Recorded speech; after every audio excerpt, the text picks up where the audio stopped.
The pharmacist's voice carried across the waiting area without meaning to. "Sir, your card's been declined. Do you want to try another one?" The old man at the counter patted his coat pocket slowly, the way people do when they already know what they won't find. He was in his late 60s, wearing a plain grey windbreaker and reading glasses pushed up on his forehead. His hands moved through one pocket, then the other. A woman behind him in line shifted her weight. Someone's child tugged at a sleeve. The pharmacist, a young woman with her hair pulled back, kept her expression neutral and patient. "Sir, I can hold the prescription if you'd like to come back." No, the man said quietly. He stopped. He looked at the small white bag on the counter and then at nothing in particular. Renee had been standing 4 people back in the pickup line. She had 3 items in the basket hanging from her wrist: pasta and peanut butter and a bag of frozen vegetables. She had $22 in her checking account, and payday was Thursday. It was Monday. She stepped out of line without fully deciding to. She did not know the man's name. She did not know that the little white bag held a blood pressure medication he had been on for 11 years. She did not know that his personal credit card had expired the week before and his assistant had forgotten to update the number on file. She did not know any of that. She knew only what she could see, which was an old man with glasses pushed up on his forehead, standing very still in the way people stand when they are embarrassed and trying not to show it. "What does he owe?" she asked the pharmacist. The pharmacist glanced between them. $47. Renee opened her wallet. She had 2 20s and a 10. She had driven here straight from her shift at the grocery store on Clement Street, still wearing her green apron with her name badge clipped to the front pocket. She set $47 on the counter. "You don't have to do that," the old man said. "It's fine," Renee said. She put her wallet away. He looked at her for a moment. His eyes were steady and dark, and something moved behind them that she didn't think to read. "Let me pay you back," he said. "Give me your number, I'll pay you back tonight." "Don't worry about it," she said, and she meant it. She stepped back into line. The pharmacist gave the old man his bag. He said thank you to Renee once more, quietly, and she nodded without turning around. She bought her pasta and her peanut butter and her frozen vegetables and drove home to the apartment on Girard, where her daughter Zoe was doing homework at the kitchen table with a pencil that needed sharpening. She had no idea whose blood pressure that medication was keeping in check. She had no idea what the man in the grey windbreaker was thinking about on his drive home. She had no idea that he had sat in his car in the pharmacy lot for a full 4 minutes, reading the name on her badge through the glass doors of the pickup line before he pulled out of the space and drove away. His name was Warren Cole. He owned the pharmacy she had just paid in. If you've ever done something kind for a stranger and never thought about it again, you already understand something about who Renee was. Stay close to this story. Renee was 34 years old. She had worked the deli counter and occasionally the register at the Clement Street grocery for 6 years, long enough that she knew most of the regulars by their order. Mrs. Pacheco on Tuesdays, sliced turkey and provolone. The twins from the preschool down the block, always a pound of American cheese and never anything else. She knew the rhythms of the store the way you know a song you've heard 1,000 times, note for note, without ever deciding to learn it. She had moved to San Francisco 11 years ago from Fresno with her then-husband Darnell and a second-hand futon, and a plan that never quite arrived. The marriage lasted 4 years. Darnell was not a bad man, she had said this to her mother more than once, the same way you say something to convince yourself and end up only half succeeding. He left when Zoe was 14 months old. He sent money when he could, which was not often. Renee had never taken him to court. She had never had the time. She made $16.40 an hour. She had 1 week of paid vacation a year and a dental plan with a $200 deductible. She paid $920 a month for a 2-bedroom apartment whose radiator made a sound like a small animal trying to escape, and she had lived with that sound for 3 years because it was the cheapest 2-bedroom she could find within walking distance of Zoe's school. Zoe was 7. She had her mother's eyes and her father's nose and a laugh that came up out of nowhere and filled every room she walked into. She liked dinosaurs and the color orange, and a series of chapter books about a girl detective named Pepper who solved mysteries at her grandmother's farm. She had lost her 2 front teeth in the same week in November and was deeply satisfied by the gap, which she demonstrated for everyone, including strangers. Renee read to her every night for 20 minutes, even on nights when she came home so tired that the words swam. She had been doing it since Zoe was 8 months old. She was not going to stop. She did not mention what she had done at the pharmacy to anyone. Not because she was ashamed of it or proud of it, but because it had not occurred to her to make a story of it. She had seen a situation. She had stepped into it. That was all. The $47 was what she had been going to use to fill in a gap in the grocery budget that week, and instead she ate pasta twice for dinner and skipped lunch on Wednesday and made it to Thursday without telling anyone she had skipped it. She thought about the old man exactly once after that evening on Wednesday night when she was stirring pasta and watching Zoe set the table, and she wondered if he had gotten home all right. Then Zoe knocked a fork off the table and the thought dissolved. Warren Cole thought about Renee every single day for 3 weeks. He was 68 years old. He had started his career as a pharmacy technician in Oakland at 22, worked his way to pharmacist, borrowed money from everyone he trusted to open his first location in Daly City, and spent the next 30 years building Cole Pharmacy Group into a 41-store regional chain across Northern California and Nevada. He was not a man who forgot things. He was not a man who had often been on the receiving end of unsolicited generosity from someone who appeared to have very little to spare. He had seen her badge. R. Hayes, Clement Street Grocery. He had not called in a favour or used any particular influence to learn more than that. He had simply remembered, the way he remembered most things, clearly and without effort, held in a part of his mind that did not let go. He was also, in those 3 weeks, dealing with his own set of complications. His company had spent the better part of the previous 2 years negotiating an acquisition by a national pharmacy chain, a deal that would have made him and his 3 investors very comfortable and would have secured retirement packages for most of his staff. In September, 2 months before the moment in the pharmacy, the deal had collapsed. The acquiring company had walked away over a regulatory issue that Warren's lawyers were still untangling. He had restructured twice in the months since. He had laid off 11 people, which he had done himself in person one by one, and which he would not discuss with anyone who asked, not even his son Marcus, who called every Sunday and always circled back to the business. He was also, though he told almost no one this, under his doctor's orders to reduce stress. His blood pressure had been running high for a year. The medication in the little white bag was the second adjustment his cardiologist had tried. His card had declined because he had switched banks in October, and the pharmacy's file still had the old number. His assistant Candice had updated everything else and missed that one account. It was an ordinary oversight, the kind that happens when a person has too many moving parts to track, which Warren had allowed himself to become. It had put him in a position he had not stood in since he was 22 years old, fumbling through his pockets at a counter while people waited behind him. He had stood in that pickup line and felt the specific, quiet weight of not having enough, and before he could do anything about it, a woman in a green grocery apron had stepped out of the line behind him and paid. He found out her full name the old-fashioned way. He drove back to the Clement Street Grocery on a Saturday morning, bought a cup of coffee from the hot foods section, and waited near the deli counter until a woman matching the description he remembered came on shift. She was younger than he had estimated, thinner than he had noticed through the pharmacy glass. She sliced meat with the focused economy of someone who had done it thousands of times. She made conversation with the customers without being performed about it. She leaned into the case when someone pointed at something, identified it by sight, confirmed the weight before cutting. She didn't waste motion. She didn't see him. He didn't introduce himself. He drove back to his office on Market Street and sat at his desk for a while, coat still on, looking at nothing in particular. Then he asked Candice to find out what she could about an R. Hayes who worked at a grocery store on Clement Street. "Which R. Hayes?" Candice asked. "There may only be one," he said. There was only one. Candice brought him a thin file 3 days later. Renee Denise Hayes, 34, single mother, 1 child, age 7. Current address on Girard Avenue. 6 years at the same grocery job. No criminal history, no civil filings except one from 3 years prior. A landlord dispute that was resolved and closed. Warren read the file twice.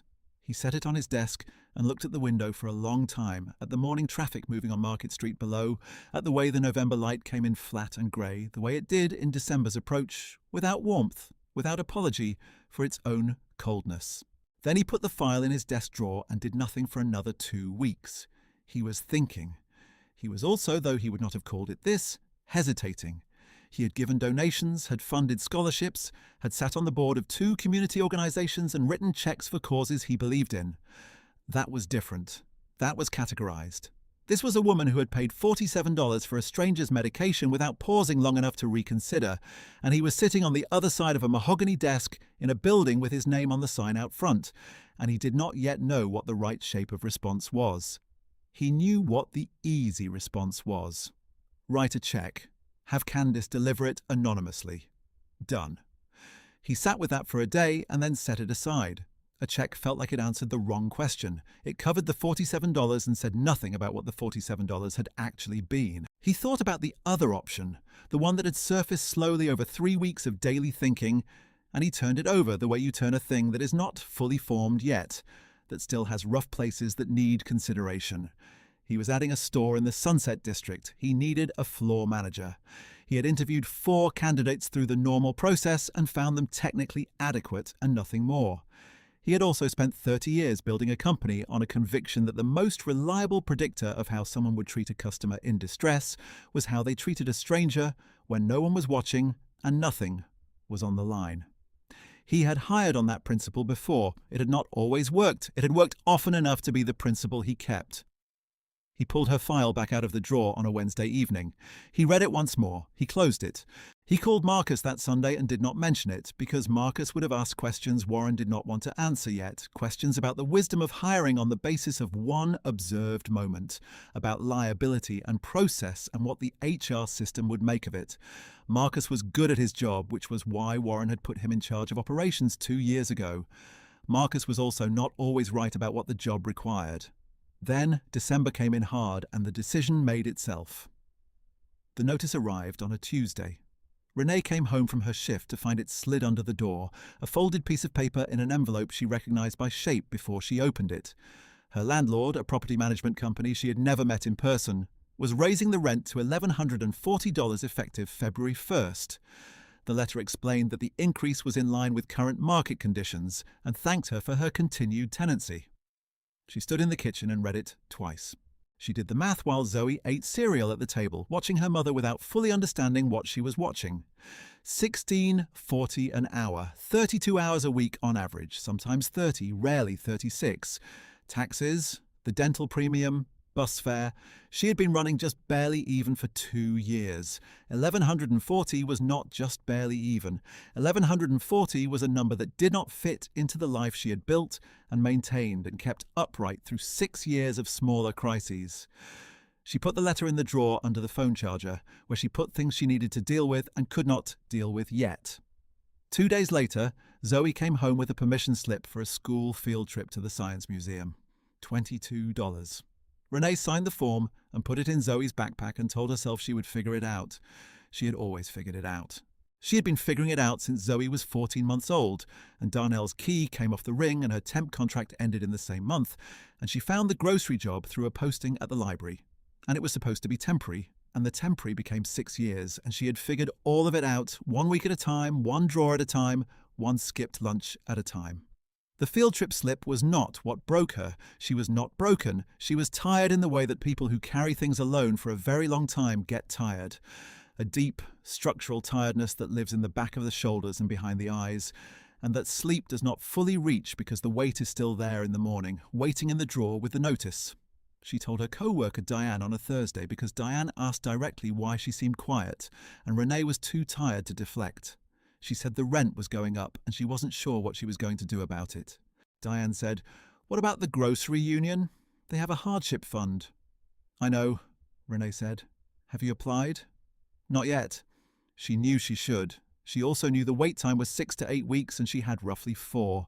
She knew these things the way you know facts that don't have a solution attached to them yet, the way you know the math without being able to change the numbers.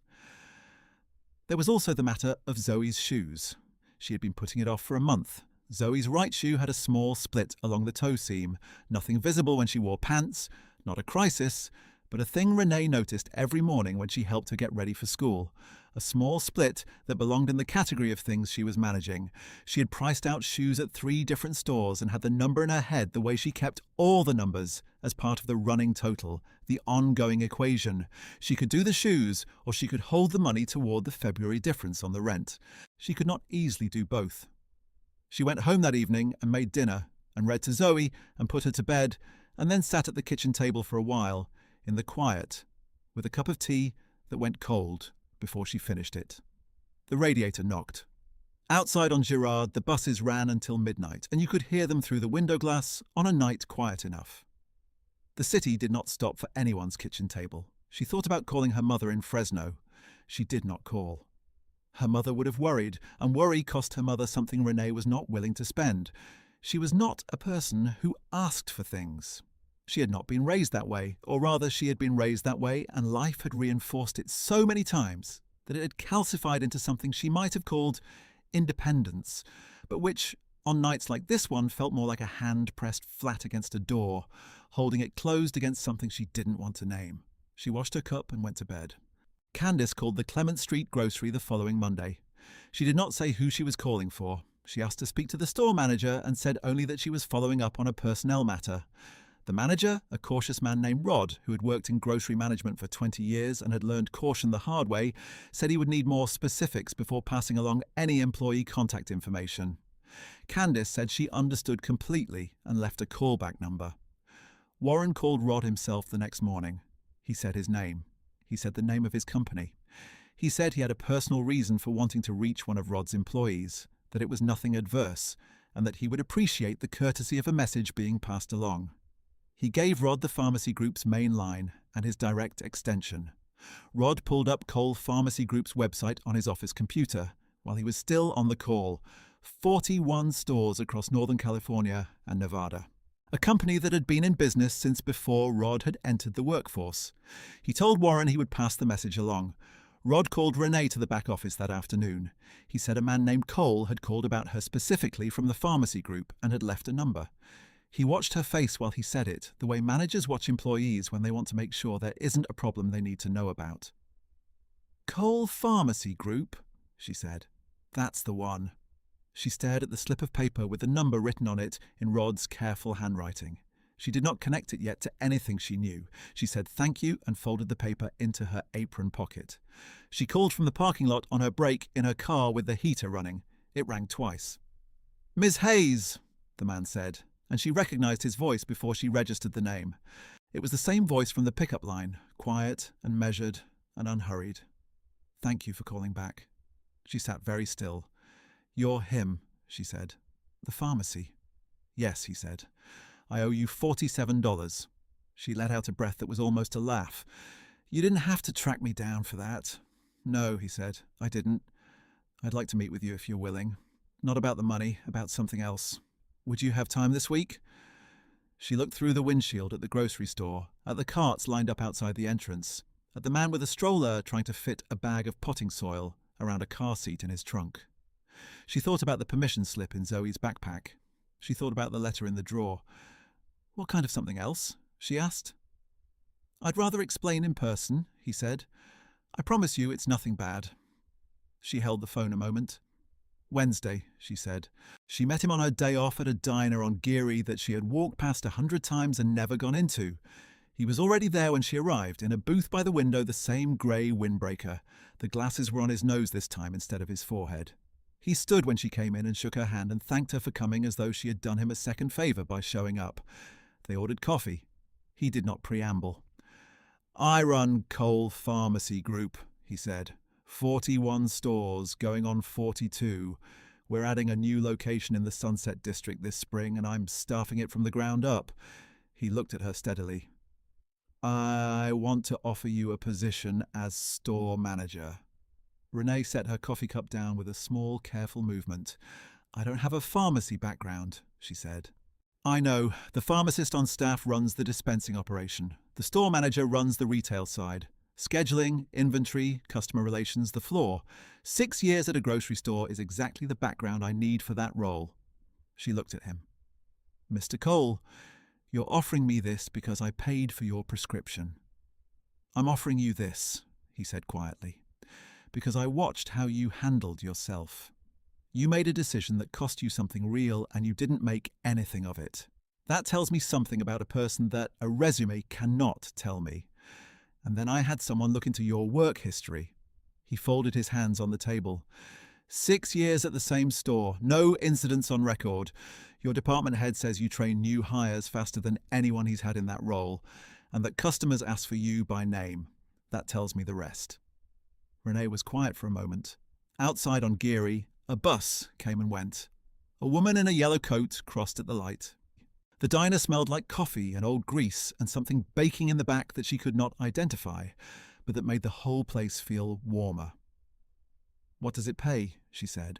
$52,000 to start, full benefits from day one, medical and dental, and a bonus structure tied to store performance. She had made $31,000 last year before taxes. She did not let herself feel that number yet. She sat with it carefully. The way you hold something you're not sure yet belongs to you. "Why are you doing this?" she asked, not suspiciously, genuinely. Warren was quiet for a moment. He turned his coffee cup once in the saucer and set it back. "I was 22, he said finally, working the counter at a pharmacy in Oakland. I came up short $11 at the register for my own break room purchase.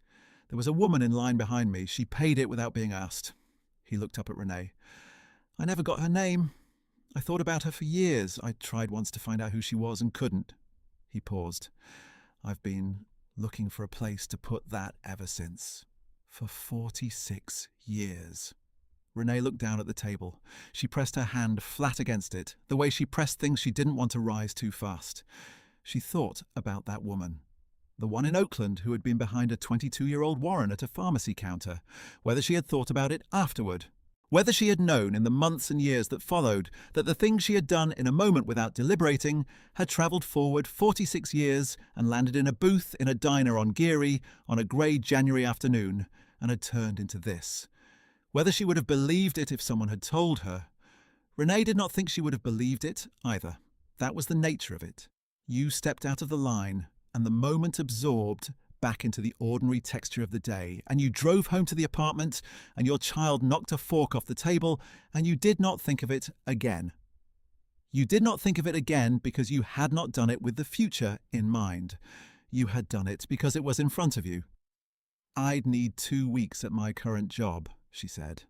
"Of course," he said, "and I'd need to be evaluated on my actual performance, like anyone else you hired through a normal process. No allowances. I wouldn't want it any other way," he said. "I'd be embarrassed by a manager I had to make allowances for."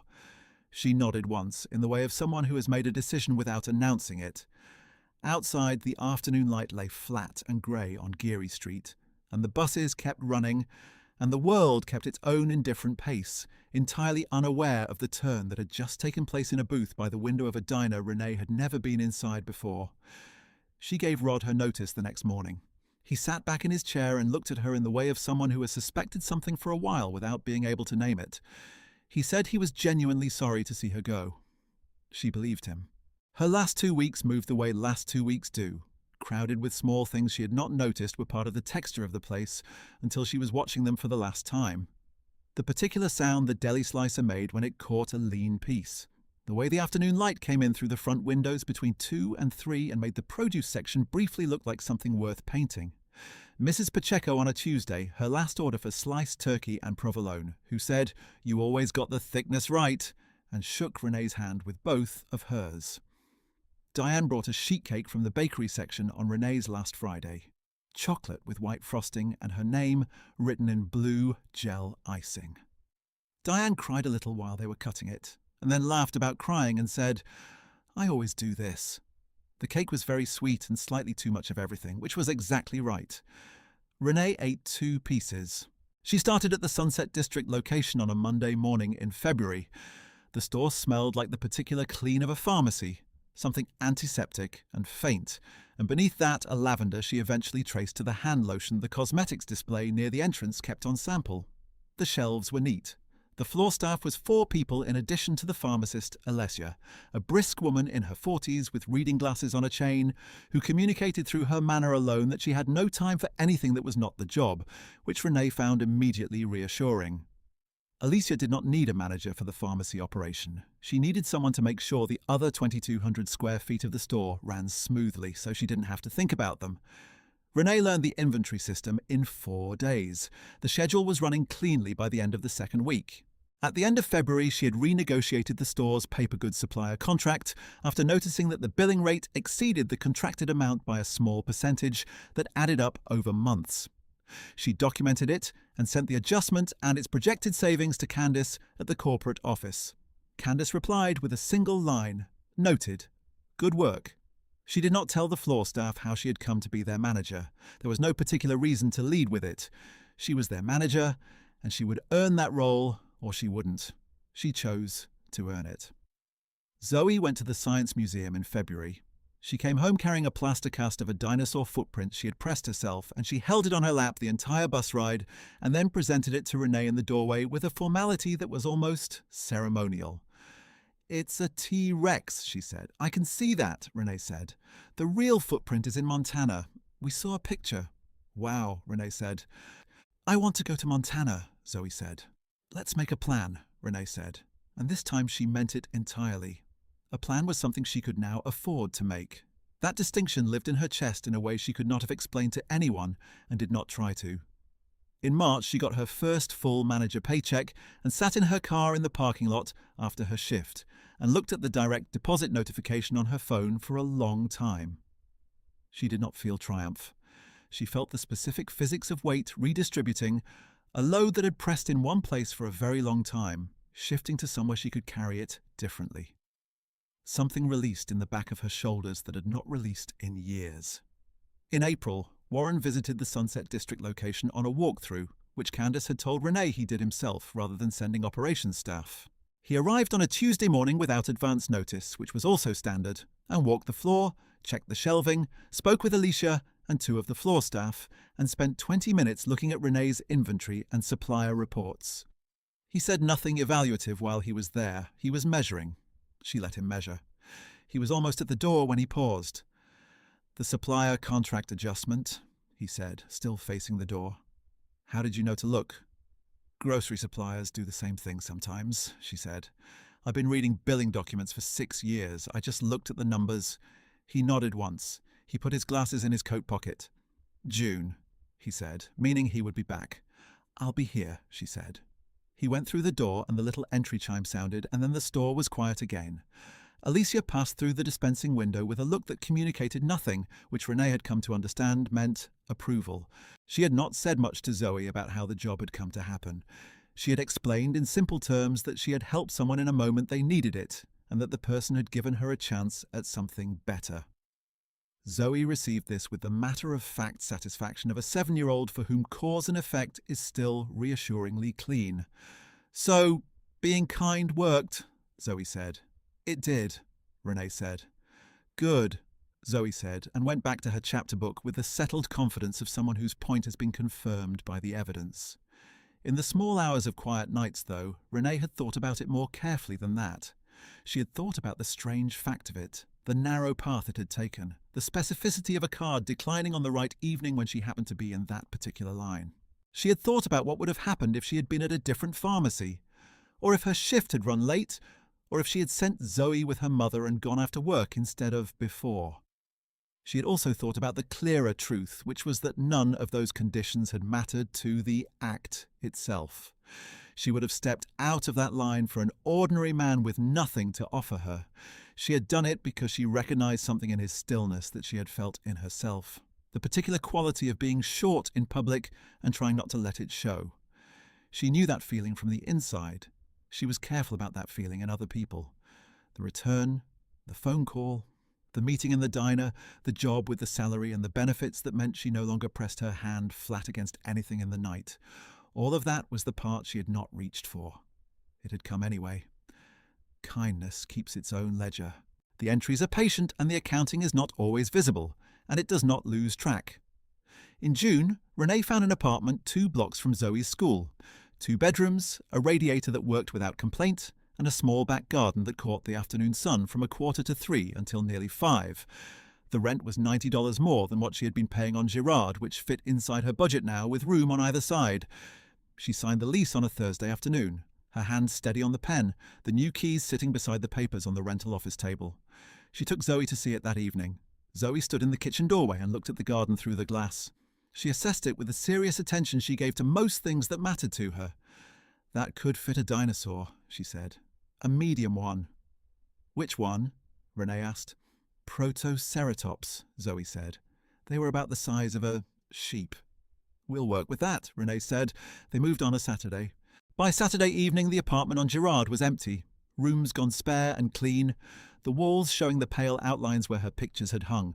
She walked through it one last time alone, in no hurry, the way you walk through a place you're about to leave that has held you through things you are glad to be through. The radiator knocked. It had always knocked. She put her hand flat against the kitchen wall, palm open, the way she always pressed things down. Then she took her hand away. She locked the door and went downstairs and walked the 2 blocks to the new place, where Zoe was already sorting her books and telling her grandmother on the phone about the garden and the medium dinosaur they were going to find a way to fit in it. The new key was still stiff in its lock. It would wear in. In July, they went to Montana for 5 days. Renee had booked it in March on a Saturday morning, sitting at the kitchen table with a cup of coffee she actually finished while it was warm. Zoe stood at a railing at a natural history site and looked down at a T-Rex footprint preserved in the stone floor of what had been, 80 million years ago, the bank of an inland sea. And she was very quiet in the way that children are quiet when something exceeds what they had prepared themselves to feel.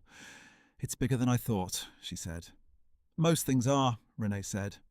Zoe thought about that for a moment. "Is that bad?" "Not usually," Renee said. They ate dinner at a diner that evening, a different kind of diner than the one on Geary, wood-panelled and loud and smelling like the particular happiness of a place that is full of people who are on vacation and have eaten well. Zoe ordered a cheeseburger and told the waitress about the footprint in great detail. The waitress said she had seen it too, years ago, and it had stayed with her. Zoe said that made sense. On the flight home, Zoe fell asleep against Renee's arm before they were out of Montana airspace, still holding the park brochure she had folded and unfolded until it was soft as cloth. Renee looked at the dark out the window for a while. The city lights below were sparse and then absent, and then the plane was over the mountains and there was nothing to see but dark. She thought about what she had told Zoe. Most things are bigger than you prepare for them to be. She had not been prepared for what $47 could set in motion. She had not been calculating anything when she stepped out of that pharmacy line. She had been tired and she had had $22 in her checking account, and she had recognized a stillness in a man's face that she knew from her own, and she had stepped forward. That was the whole of it. The rest was not her doing. The rest was something else, call it what you will, the world making good on a debt she had not known she was owed. Zoe stirred in her sleep and made a small sound. Renee put her arm around her and held her lightly, the way you hold what matters without squeezing too hard, letting it breathe, letting it rest. The flight home was smooth. The city lights came back on the other side of the mountains, spread out below them in the dark like something scattered and purposeful at the same time. And the plane began its slow descent into all of it, toward the apartment on a street 2 blocks from Zoe's school, toward the back garden in the afternoon sun, toward the key that had worn in now, that fit. Have you ever stepped out of a line for someone you didn't know?